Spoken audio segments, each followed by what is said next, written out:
সঙ্গ নিয়ে অসুরেশ্বর দেবীকে পরাজিত করবার মানসে উল্লসিত।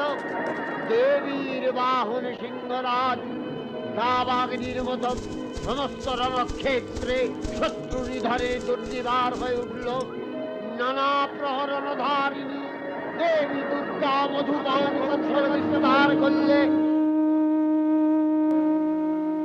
দুর্গা মহিষাসুরকে শূলে বিদ্ধ করেছেন, আর খড়গ নিপাতে দৈত্যের মস্তক ভুলুণ্ঠিত।